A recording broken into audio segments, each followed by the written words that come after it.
I am a 24-year-old female, quit my job to be a stay-at-home wife a couple of months ago because my husband, a 25-year-old male, was working two jobs, and I felt like I needed to hold down the fort at home. I was working as a receptionist and wasn't making much anyway, so it was an easy call to make. He took up a second job because he wasn't satisfied with his income in sales. So he took up a job for the evenings as well and wouldn't come back home until really late. My husband and I have been married for 2 years and have been together since we graduated. Neither of us comes from a particularly well-off family, and once we graduated, we were on our own. My parents had made it very clear to me that I needed to make my own money, because now it was time for them to save for their retirement and they couldn't keep funding me anymore. And I was okay with that. My husband was an only child, and his father passed away a year after our marriage, and he told me that his mother had passed away when he was just 9, so he had nobody to count on anyway. It took us a while to become financially stable, but for the past couple of months we had been doing reasonably well. I used to feel bad because my husband was working 2 jobs, so I quit mine and started doing all the household work, so he would have a nice home to come back to after a really long day of work. This had been going on for a couple of months, and I didn't think that there was anything that I needed to be suspicious of. However, a lady claiming to be my mother-in-law showed up at my door while my husband was at her just a couple of days ago, and that changed everything. I'll call this woman Sally. She looks around the same age as my mother-in-law, and she matches the few photos of my mother-in-law that my husband still has in old photo albums. I was shocked when she introduced herself, but there was no time for explanations because she just barged into the house and told me that she had something very important to discuss with me. She brought out a bunch of photos and spread them out on the table before I could say anything, and then she dropped a bombshell on me by telling me that my husband was apparently a sugar baby for a couple of women, and that's what he spends his day doing.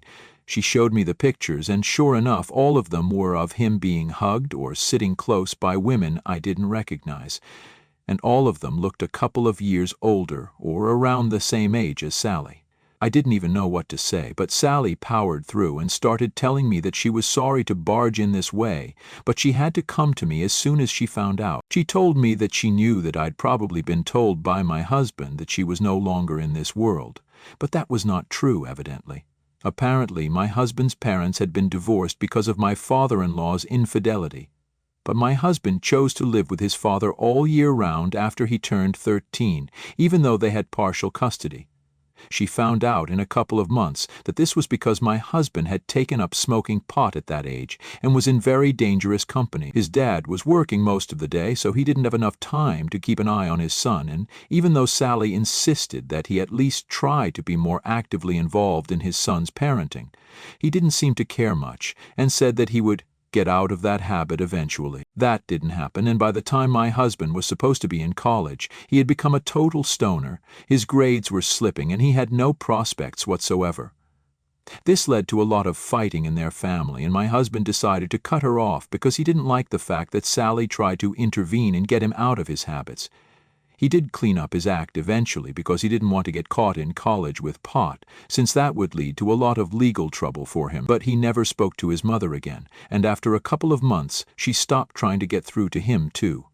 He pretended that he didn't have a mother at all because of their bad relationship, which is why he lied to me. She told me she found out about me just recently and had to do a lot of stalking and digging to find out where I lived. Apparently, one of the women who had been spending time with my husband had told her friends about it, and that's how Sally found out. She said that she found out through a friend of a friend, and when she saw a photo of them, she realized instantly that this was her son. She knew that he was married and had been for quite some time, so she decided to go looking for me and tell me the truth. Because she was sure that her son hadn't told me anything, and she was right. I was in shock because everything that she was saying was just a lot to process. In one afternoon, I found out that not only was my mother-in-law well and alive, but I also found out that my husband was entertaining other older rich women for money and not actually working 2 jobs like he had told me. I was disgusted because I thought that my husband was an honest man, but that was not the case, and I felt like I barely knew him after Sally's revelation. I wanted to think that she was lying, but the photos were right in front of me, and I could tell that she had gone to a lot of trouble to obtain these pictures. and there was no way that she would be lying to me about something like this. She stood to gain nothing. I thanked her for what she did, and then she left me alone to think about this for the rest of the day until my husband came back home. He finally returned at around midnight, and the first thing that I asked him was about his work, and he told me that everything was great at work, and he believed that we could actually move into a bigger home soon if we saved up enough. So then I decided to ask him which of his roster of women he had spent time with today and how much he got paid for it. His expression changed because he knew that he was caught now and there was no way out, and I knew the truth. He didn't even try to deny it and just asked me how I had found out, so I told him that it didn't matter because at the end of the day I knew where the money was coming from and I knew what work he was putting so much effort into. I had promised myself that I was not going to let him see me cry, but I broke down into tears and locked myself in the bedroom while screaming at him at the top of my lungs, until I finally wore myself out. He didn't say anything while I was screaming, and let me shout at him until I was finally done. Once I fell silent, he started talking and told me that I was misunderstanding everything. He told me that apparently this was not a sugar baby relationship and he was not hooking up with these women, but he was just spending time with them since they were mostly lonely widows, and they just wanted somebody to be there with them, talk to them, and spend time with them in a completely platonic and non-intimate capacity. He said that he had heard about a website from a friend of his and had checked it out. He signed up for it only because he knew that he wouldn't have to get involved with any of these women, romantically or otherwise. It was all safe and legal, and it technically wasn't cheating because he was just providing them with companionship. He said that it paid well, probably more than he would have been making at the jobs that he said he was doing, and he just wanted to make me happy. He knew that I was struggling with money, and he couldn't find jobs that paid enough for the kind of lifestyle that I wanted, so he was really just doing this for me. I argued with him and told him that I didn't care about the money, and that what mattered to me was that he had been lying to me for months and had been making a complete fool out of me. I couldn't come to terms with the fact that not only was he lying to me about this, but also about his mother. And if he could lie to me about these things even after we got married, then there was no telling what else he had lied to me about. I told him that Sally had visited me early in the day and had told me the truth about everything, including how he was a stoner in school, while he had always told me and maintained that he had never even tried it. He kept saying that he was sorry and that he would quit this job and get off that site, but it really meant nothing to me because I didn't trust him anymore. He insisted that he had done everything just to make me happy and to be able to provide me with everything that I wanted, but I didn't care. And so I left that day to go live with a friend of mine until I knew what to do next. It's been 4 days now, and I still have no idea what I want to do. I haven't even told my friend about the truth, and I just said that I had a big fight with my husband and I wanted a place to live for a couple of days until it blew over. Because I didn't think I was ready to come out with the truth. It was embarrassing and shameful, and I didn't even want to accept it in my own head. My husband has been texting me every day, and he even told me that he deleted his account and has cut ties with all the women that he was spending time with. He said that he has even started looking for a real job, one that I would approve of. I haven't replied to any of his messages yet, mostly because I don't even know what to say to him anymore. Yesterday I tried to talk to my parents about this, and while initially I didn't have any intention of telling them the whole truth, I just couldn't help it and I ended up confessing everything to them. They heard me out, and the only thing that they had to say to it was that I needed to talk to him, sort things out, and move on, because that's how marriages are supposed to work. They said that they could understand where I was coming from, but they also realized that my husband was just trying to make me happy by bringing home a considerable income, just so I wouldn't have to be worried about anything, and instead of looking at things negatively, they wanted me to look at the positive side of this and work things out with him, honestly. I didn't understand what they were talking about because I was concerned there was no positive side. He had lied to me for months and betrayed me in ways that I didn't even think were possible. I'll admit, I have been a bit of a freak about our finances in the past, but that wasn't something that gave him the license to go out and do something like this. I was already feeling annoyed after I got off that phone call with my parents, and my husband chose that very moment to send me yet another text. But this time he wasn't being apologetic. He said in his text that he was tired of apologizing over and over again, and he wanted a straight answer from me about where our marriage was headed now, and if I wanted to divorce or not. because he felt like I was overreacting since he hadn't even done anything that awful, and neither had he cheated on me. He said that the only thing that he had done wrong was that he had lied to me, but even that was just a white lie so that I wouldn't feel bad. I was pretty pissed off when I saw that text because it just felt like he was trying to downplay the gravity of the situation and gaslight me into believing that whatever he did was okay. So I texted right back, saying that yes, I did indeed want a divorce because he was a liar and a cheater, and I was going to make sure that I took away everything in the divorce since he'd forced me to quit my job. He was a little put off by that statement and told me that that was a bit harsh, since he had only wanted to make me happy. And then he told me that he didn't want a divorce, and even if it did end up happening, he didn't think that it was fair of me to ask for everything. Apparently, I had always been the one going crazy about our finances and hounding him about money, so I was the one who drove him to this. To be fair, I was just concerned about the future, which is why I was always worried about money, and perhaps it was a little too much for him to handle. I didn't mean to free him out with my own paranoid nature, but that's just how I have always been wired.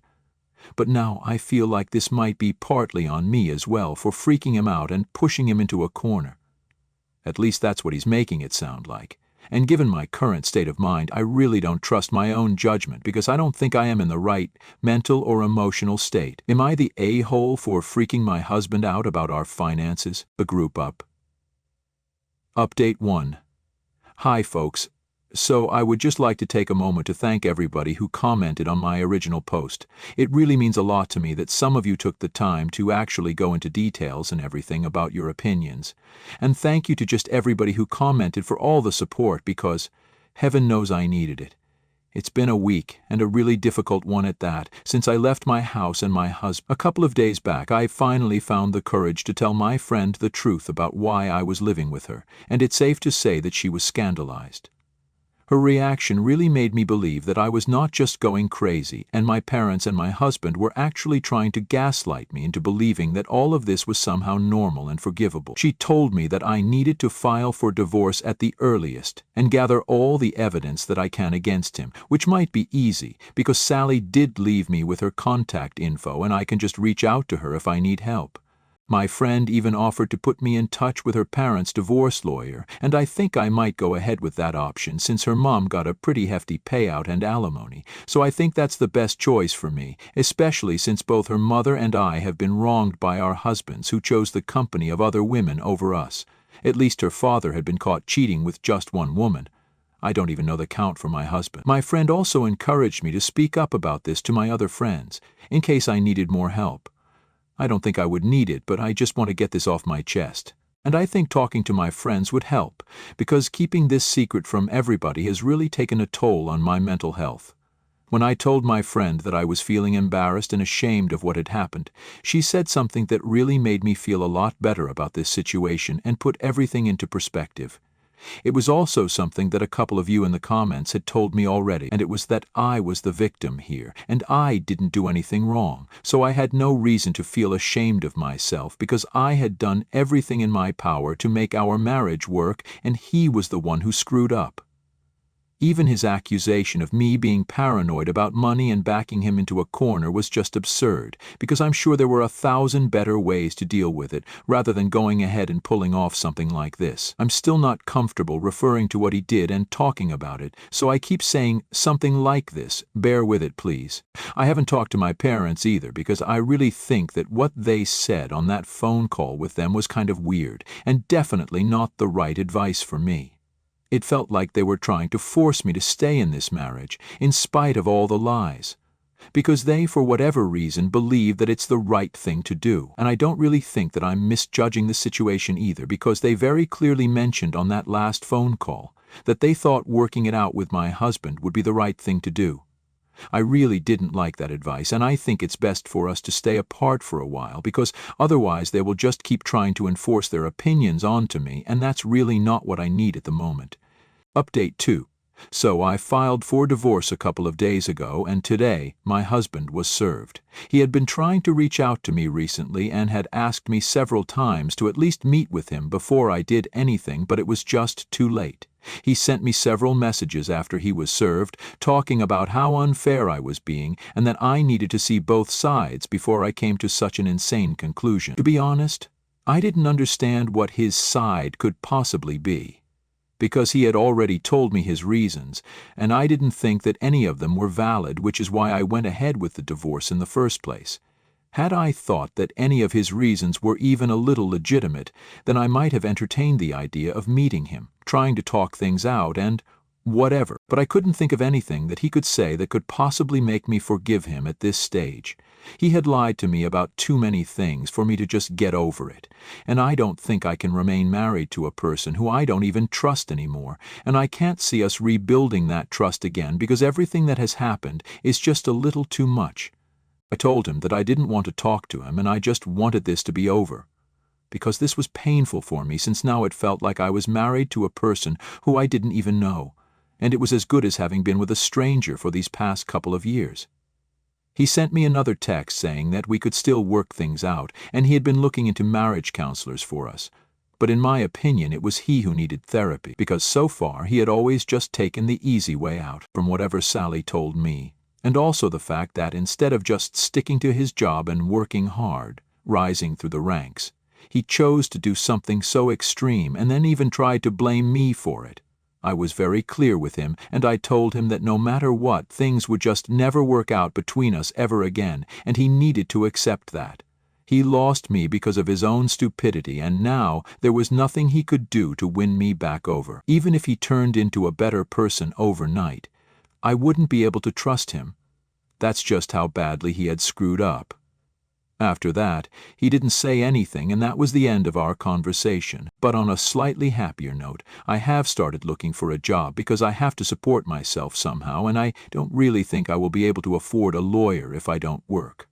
I know my parents aren't going to help because they haven't even tried to talk to me after that phone call, and I don't expect them to help either. I do have some money set aside, but that won't last me very long, so I'm back on the job market, and I even have an interview in a couple of days. My friend has been really kind to me and has even let me borrow a couple of her work outfits because I had only brought casual clothes with me. She told me that I don't need to worry about paying rent and stuff until I'm back on my feet, and I feel incredibly lucky to have such a great friend like her. Update 3, so that's just 3 days to go before the first negotiation session for the settlement and alimony, and today my husband showed up at my friend's place to try and talk to me in person because I wasn't responding to his texts. I was in the middle of doing laundry when my friend told me that my husband was here and even offered to force him to leave in case I didn't want to talk to him. But I decided that I was just going to have a conversation with him and be done with this once and for all, because I was getting pretty sick of having to tell him the same thing over and over again, that we couldn't get back together and we couldn't work things out because what he did was unforgivable to me. So my friend confined herself to the bedroom while my husband and I talked in the living room. Yet again, he started off by apologizing to me, and I cut him off and told him that there was no need for this because this would just make it 10 times harder for me to go through with the divorce, and that's the last thing that I needed. I told him that I wanted him to understand that whatever he did was not okay with me, and no matter how much he apologized, it wouldn't make things right again, and it definitely wouldn't help because I just couldn't trust him again, and trying to work on a marriage where I didn't even trust the guy I was married to seemed pretty meaningless to me. So he needed to stop contacting me every couple of days trying to get me to change my mind because it just wasn't going to work. And then he started crying and told me that he loved me and he just wanted me to forgive him this one time. It was really hard for me because I loved him too, but I couldn't forget him at the cost of my own dignity. Then we went silent for a while, after which he got to his feet really abruptly and wiped his face, and then he told me that he'd see me with his lawyer in a couple of days and stormed out of the house. I was kind of shocked, but I guess he finally realized that crying and begging me to take him back was not going to work anymore.